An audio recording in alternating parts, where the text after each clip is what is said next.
अब एकछिन कल्पना गरौँ है। भन्नुस् न। मानौ नेपालको कुनै एउटा दुर्गम गाउँमा जलवायु परिवर्तनले गर्दा खेतीपाती तसनहस भइरहेको छ अनि हामी चाहिँ त्यो समस्या समाधान गर्न अक्सफोर्ड वा हार्वर्ड विश्वविद्यालयमा लेखिएको बाक्लो अङ्ग्रेजी किताब पल्टाएर बसिरहेका छौँ। के त्यसले काम गर्ला त? पक्कै गर्दैन। ग्राउन्ड रियालिटी र किताबको कुरा त धेरै फरक हुन्छ नि। हो, त्यही भएर आज हामी एउटा यस्तो गहिरो विश्लेषणमा छौँ नि जहाँ नेपालको उच्च शिक्षामा आइरहेको एउटा ठूलो वैचारिक भूकम्पको बारेमा चर्चा गर्दैछौँ। अनुसन्धानकर्ताहरू भन्दैछन् हाम्रा आधुनिक समस्याहरूको समाधान विदेशी किताबमा होइन, हाम्रै गाउँघरमा गाइने देउडा गीतभित्र लुकेको हुन सक्छ। सुन्दा अलि अचम्म लाग्न सक्छ क्या, तर यथार्थ साँच्चै यही दिशामा अघि बढिरहेको छ। म यहाँ यो विषयमा अलिकति प्रश्न पार्छु ल। पक्कै पनि, सुरु गरौँ। आजको हाम्रो यो विश्लेषण सुदूरपश्चिम विश्वविद्यालय कैलाली बहुमुखी क्याम्पसमा भर्खरै सम्पन्न भएको तेस्रो राष्ट्रिय सम्मेलन 2026 का विविध स्रोतहरूमा आधारित छ। यसको मूल विषय नै दिगो विकासका लागि रैथाने ज्ञान, उद्यमशीलता र नवप्रवर्तन भनिरहेको थियो। हामीसँग यस सम्मेलनका कार्यतालिका, मिडिया रिपोर्टहरू अनि उपप्राध्यापक डम्बर सिंह साउदको निकै गहन विश्लेषणात्मक लेख पनि छ।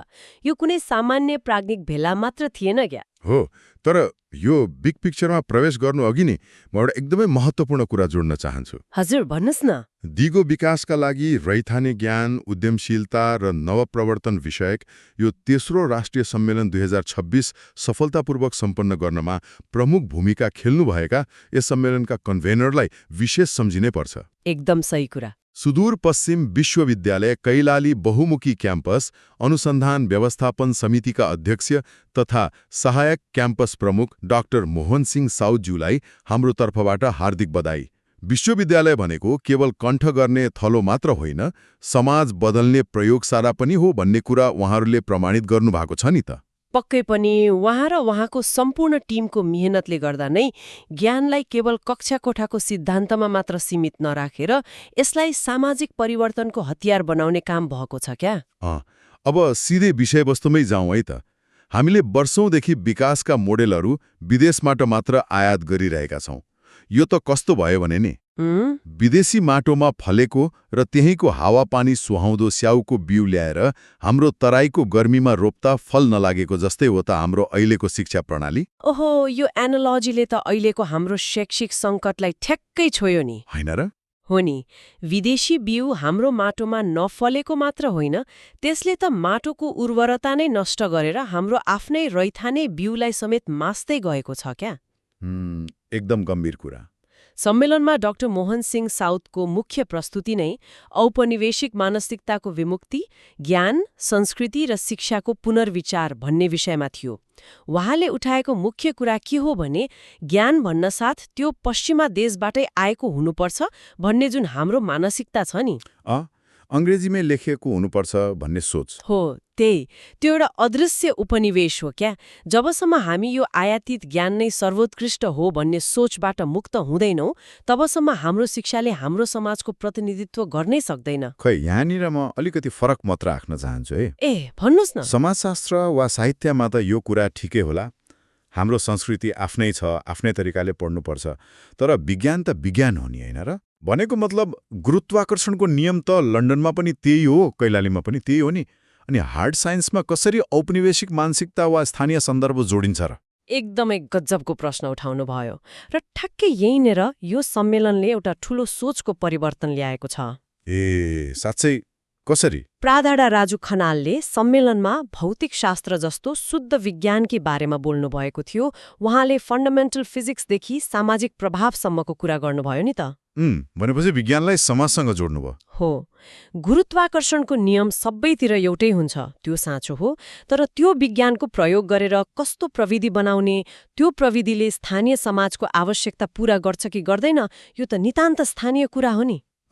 उदाहरणको लागि जस्तै भौतिक शास्त्रको नियम लगाएर ठूला ठूला एसी मसिन बनाउनु एउटा कुरा हो, जुन पश्चिमी मोडल भयो, तर त्यही विज्ञान प्रयोग गरेर बिजुली नभएको कर्णालीको गाउँमा खोपलाई सुरक्षित राख्ने कुलिङ सिस्टम बनाउनु अर्को कुरा हो क्या। ओहो, बल्ल बुझेँ। विज्ञान शुद्ध भए पनि त्यसको नवप्रवर्तन र प्रयोग त समाजका आवश्यकतासँग जोडिनु पर्यो। ठ्याक्कै। त्यसैले त सम्मेलनले अन्तर्विषयगत अर्थात् इन्टरडिसिप्लिनरी अप्रोचमा जोड दिएको हो। एउटा भौतिक शास्त्रीले समाज कसरी चल्छ भनेर बुझ्नु पर्यो। अनि एउटा समाजशास्त्रीले प्रविधिको प्रभाव बुझ्नु पर्यो। ज्ञानलाई बाकसमा थुनेर राख्न मिलेन। एकदम। ज्ञानलाई समग्र रूपमा बुझ्नुपर्ने सन्देश नै यसको सबैभन्दा सुन्दर पक्ष हो क्या। ल, सोचाइमा त परिवर्तन आयो। अब यो स्थानीय माटोको बिउ अर्थात् रैथाने ज्ञान भनेको वास्तवमा के हो त्यतातिर लागौं। किनभने नि यहाँनिर कुरा साँच्ची नै रोचक बन्छ। भन्नुस् न। आम बुझाइमा त रैथाने ज्ञान भनेको गाउँघरका पुराना कुराहरू, बाजेबोजेले भन्ने गरेका कथा वा जडीबुटीका कुराहरू हुन् जसलाई सङ्ग्रहालयमा राखेर संरक्षण गर्नुपर्छ। तर हाम्रा स्रोत सामग्रीले त यसलाई वैकल्पिक विकास दृष्टिकोण पो भनिरहेका छन्। यो अलि ठूलो दाबी भएन र? सुन्दा ठूलो दाबी लागे पनि यसको पछाडि गहिरो विज्ञान छ नि। सम्मेलनको दोस्रो दिन डाक्टर इन्द्रमणि राईले एउटा निकै शक्तिशाली अवधारणा ल्याउनु भएको थियो, ज्ञानिक न्याय अर्थात् एपिस्टेमिक जस्टिस। एपिस्टेमिक जस्टिस सजिलो भाषामा भन्नुपर्दा के हो यो? सजिलो भाषामा भन्दाखेरि नि पश्चिमा वैज्ञानिकहरूले सेतो कोट लगाएर ल्याबमा प्रमाणित गरेको कुरा मात्रै ज्ञान हो, अनि हाम्रा पुर्खाहरूले खेतबारी र जङ्गलमा 100औं वर्ष अभ्यास गरेर सिकेको कुरा चाहिँ अन्धविश्वास हो भन्ने जुन हेपाहा प्रवृत्ति छ नि, हो त्यो प्रवृत्तिलाई भत्काउने कुरा हो यो। ज्ञान उत्पादन गर्ने अधिकार र क्षमता सबै समुदायसँग हुन्छ भन्ने मान्यता हो। तर यहाँ एउटा जोखिम पनि त देख्छु म। हाम्रा परम्परागत कुराहरू सबै वैज्ञानिक हुन्छन् भन्ने त छैन नि। कतिपय त अन्धविश्वास पनि होलान्। अनि ज्ञानिक न्यायको नाममा जे पुरानो छ त्यसैलाई विज्ञान मान्दै जाने हो भने त हामी झन् पछाडि पर्दैनौँ र? हो, यो एकदमै क्रिटिकल बिन्दु हो। र ज्ञानिक न्यायले सबै पुरानो कुरालाई आँखा चिम्लेर स्वीकार गर भन्दैन क्या। त्यसो भए के भन्छ त? यसले के भन्छ भने ज्ञान उत्पादन ल्याबमा मात्र हुँदैन। हाम्रा पुर्खाहरूले 100औं वर्षदेखि एउटा निश्चित मौसममा मात्र निश्चित बाली लगाउने जुन अभ्यास गरे नि, त्यो 100औं वर्षको ट्रायल एन्ड एरर अर्थात् परीक्षण र भूलबाट खारिएर आएको अनुभवजन्य ज्ञान हो। भनेपछि त्यसको मेकानिजमलाई आधुनिक अनुसन्धानबाट प्रमाणित गरेर मूलधारमा ल्याउने कुरा पो रहेछ। ठ्याक्कै। अनि यही कुरालाई पुष्टि गर्न सम्मेलनमा 84वटा कार्यपत्र प्रस्तुत भएका थिए। ओहो, 84वटा! त्यसमध्ये एउटाले त मेरो दिमाग नै रन्थनाइदियो नि। कुन चाहिँले?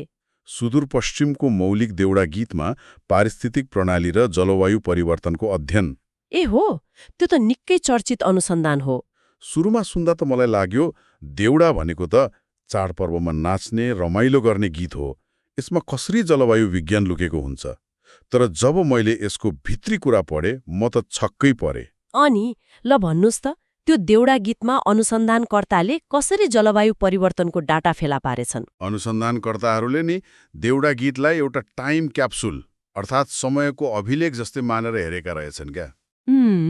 मानिलिउँ 40 वर्ष पुरानो कुनै देउडा गीतको भाकामा चैत महिनामा फुल्ने कुनै विशेष फूलको नाम छ वा त्यति बेला पर्ने झरीको वर्णन छ रे। हजुर। तर आज त्यही गाउँमा त्यो फूल फुल्नै छाड्यो वा चैतमा पानी पर्नै छाड्यो भने त त्यो गीत त त्यहाँको पर्यावरण कसरी बदलियो भन्ने कुराको प्रत्यक्ष बेसलाइन डाटा पो भयो त। ओहो, कस्तो शानदार विश्लेषण!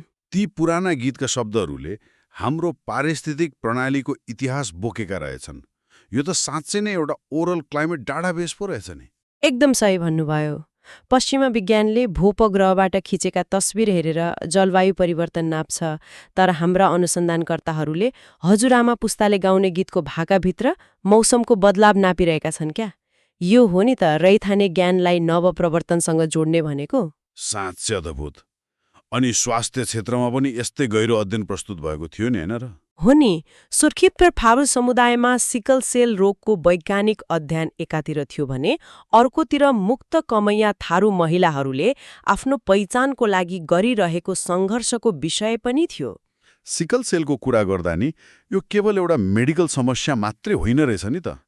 पक्कै होइन। यो त उनीहरूको भूगोल, उनीहरूको आनुवंशिकी र पुस्तौँदेखि जङ्गलको छेउमा औलो अर्थात् मलेरियासँग लड्दै गर्दा विकास भएको शारीरिक अवस्थासँग जोडिएको कुरा रहेछ। एकदम। अनि आधुनिक चिकित्सा प्रणालीले वर्षौंसम्म यो समुदायको यस्तो विशिष्ट स्वास्थ्य समस्यालाई बेवास्ता गर्नु पनि त ज्ञानिक अन्याय नै थियो नि, होइन र? बिल्कुल।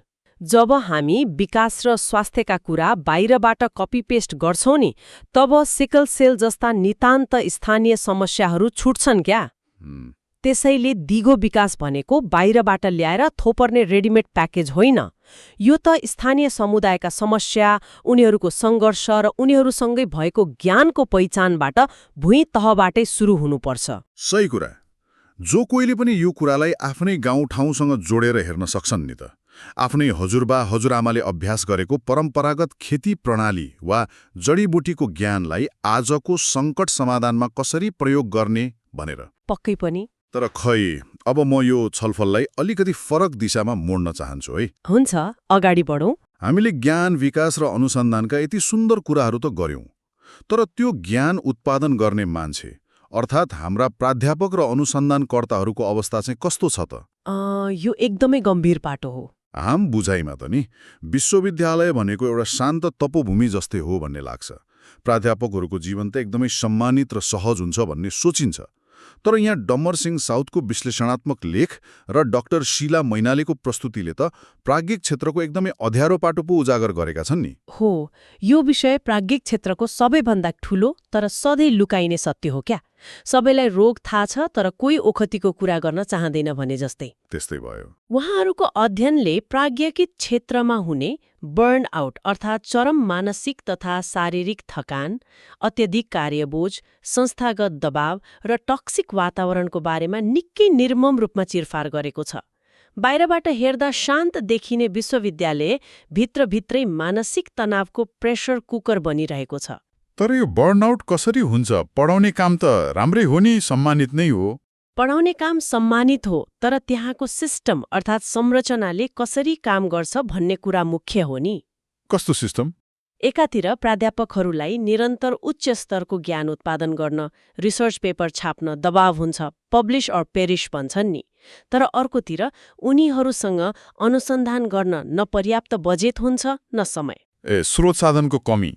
त्यति मात्र कहाँ हो र? एउटै प्राध्यापकले दिनमा कैयौँवटा कक्षा लिनुपर्ने अत्यधिक कार्यबोझ छ। त्यसमाथि कार्यक्षेत्रमा हुने चरम राजनीतिक भागभण्डा। जो राम्रो अनुसन्धान गर्छ ऊ पछि पर्छ, तर जसको राजनीतिक पहुँच छ उसले अवसर पाउँछ। उफ, यो त साँच्चै नै डरलाग्दो चित्र भयो। अनि यस्तो पक्षपातपूर्ण वातावरणले काम गर्ने मान्छेलाई भित्रभित्रै थिलथिलो बनाउँछ क्या। त्यसले गर्दा चरम निराशा र बर्नआउट निम्तिन्छ। हामी विश्वविद्यालयका प्राध्यापकहरूबाट हाम्रो देशको दिगो विकासको ब्लुप्रिन्ट बनाउने अपेक्षा गर्छौं। तर यदि त्यो ब्लुप्रिन्ट बनाउने आर्किटेक्ट नै संस्थागत राजनीति र टक्सिक वातावरणका कारण मानसिक रूपमा विक्षिप्त छ भने उनीहरूले उत्पादन गरेको ज्ञान कट्टीको गुणस्तरीय होला त? अनि त्यस्तो ज्ञानले ल्याउने भनिएको दिगो विकास कति दिगो होला? यो त जग नै भत्किएको घर जस्तो भएन र? एकदमै गम्भीर प्रश्न। यसले के फरक पार्छ भन्ने मुख्य कुरा नै यही हो। यदि ज्ञान उत्पादन गर्ने सर्जक नै मानसिक रूपमा स्वस्थ छैन भने उसले समाजलाई दिने समाधान पनि पूर्ण हुँदैन नि। पक्कै। तर एउटा राम्रो कुरा के छ भने नि, यो सम्मेलनमा यो समस्या मात्र देखाइएन, समाधानको अभ्यास पनि भइरहेको पाइयो क्या। कसरी समाधान गर्दैछन् त? यस्तो टक्सिक वातावरणलाई चिर्न प्राध्यापक र अनुसन्धानकर्ताहरूले कम्युनिटी अफ प्र्याक्टिस अर्थात् सहकर्मीहरू बीचको अनौपचारिक संवाद र समुदायको भावना विकास गरिरहेका छन्। भनेको च्यागफमा कुरा गर्ने जस्तो हो नि। च्यागफमा आफ्ना साझा पीडाहरू पोख्ने, एकअर्कालाई अनुसन्धानमा सघाउने र अस्वस्थ प्रतिस्पर्धालाई छाडेर सामूहिक सहकार्य गर्ने, यस्तो अभ्यासले उनीहरूलाई यो तनावबाट जोगिन निकै मद्दत गरिरहेको छ। जो समस्याको पहिचान गरेर समाधानतिर पनि लाग्दैछन्। अब यो सम्मेलनले देखाएको भविष्यको बाटोतर्फ लागौँ है त। हुन्छ नि। सम्मेलनमा एउटा यस्तो तथ्याङ्क प्रस्तुत भयो जसले नेपालको अहिलेको सबैभन्दा ठूलो सङ्कटलाई सङ्केत गर्छ क्या। डाक्टर दीपक चन्द्र भट्टले ग्रामीण जनसङ्ख्या घट्दो अवस्था र विकास योजनाको सङ्कटको बारेमा कुरा गर्नुभएको रहेछ। त्यो एकदमै सान्दर्भिक कुरा थियो। गाउँहरू रित्तिनै छन्, युवाहरू सबै सहर वा विदेशतिर बसाइसरेका छन्। एकातिर हामी रैथाने ज्ञानको कुरा गर्दैछौँ, अर्कोतिर त्यो ज्ञान अभ्यास गर्ने मान्छे नै गाउँमा छैनन्। यो त ठूलो विरोधाभास भएन र? यो वर्तमान नेपालको सबैभन्दा निर्मम यथार्थ हो। यसलाई सम्बोधन गर्न नीतिगत र प्राविधिक दुवै हस्तक्षेप आवश्यक छ भनेर सम्मेलनमा जोरदार बहस भएको थियो क्या। गाउँमा मान्छे टिकाउन त उद्यमशीलता चाहिन्छ नि। पक्कै। प्राजा डाक्टर हेमराज पन्तले सुदूरपश्चिम प्रदेशमा उद्यमशील वातावरण प्रवर्धन गर्न एकाडेमिया र इन्डस्ट्री बीच लिङ्केज हुनुपर्ने कुरामा जोड दिनुभयो। विश्वविद्यालयले पढाएको कुरा उद्योगलाई काम लाग्ने हुनु पर्यो, अनि मात्रै रोजगारी सृजना हुन्छ। अनि अर्कोतिर प्रविधिको कुरा पनि गजबले उठेको छ नि। डाक्टर यदु प्रसाद गेवारीले कृत्रिम बुद्धिमत्ता अर्थात् एआई को प्रयोगलाई कसरी अगाडि बढाउने भनेर नयाँ बाटो देखाउनुभयो। हो, तर खै यहाँनिर मलाई स्रोत सामग्री पढेर अलिकति हाँसो पनि उठ्यो अनि दुःख पनि लाग्यो क्या। किन नि? हामी सम्मेलनमा अत्याधुनिक एआई र डिजिटल रूपान्तरणको कुरा गरिरहेका छौं, तर धेरैजसो अनुसन्धानकर्ताहरूको ग्राउन्ड रियालिटी के छ भने उनीहरूसँग भरपर्दो इन्टरनेट नै छैन। त्यो त हो। अनुसन्धानका सामग्रीहरू बल्ल बल्ल डाउनलोड गर्नुपर्छ अनि अफलाइन बसेर पढ्नुपर्छ। यो डिजिटल डिभाइड त कति भयानक छ हेर्नुस् त। सुन्दा हास्यास्पद लागे पनि यो हाम्रो यथार्थ हो। तर यसलाई अर्को पाटोबाट हेरौँ न।